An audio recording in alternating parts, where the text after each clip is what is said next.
The old clock struck midnight. Rain tapped gently against the foggy window of the little coffee shop tucked between two forgotten alleyways. Only one customer sat inside, his coat soaked, his fingers trembling slightly as they wrapped around a chipped porcelain cup.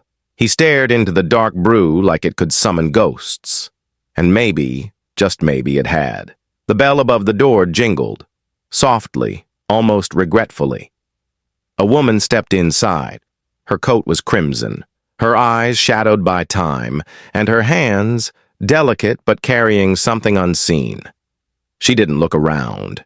She knew exactly who she had come for. The man stood slowly, his voice barely louder than a whisper. "Lena."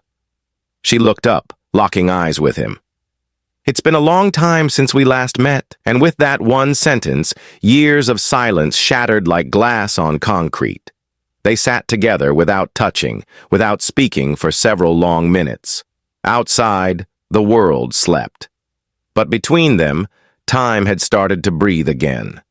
They had once been young, lovers in a war-torn country, separated not by choice, but by duty.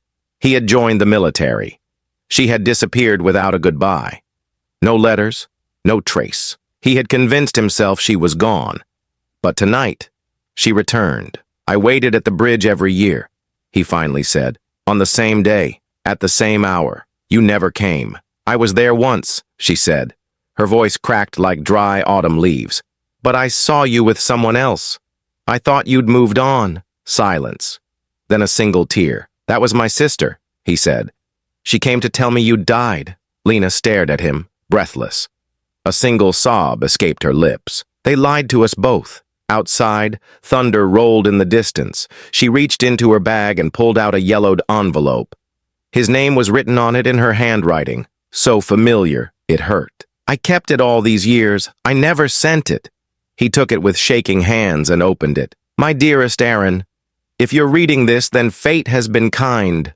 I never stopped loving you, not for a single heartbeat." Their hands met across the table. The lights flickered once. Then the rain stopped. They stepped out of the café as the world slept on, unaware that two lost hearts had finally found their way home. And from that night forward, the clock in the café never struck midnight again, because time for them had finally begun again.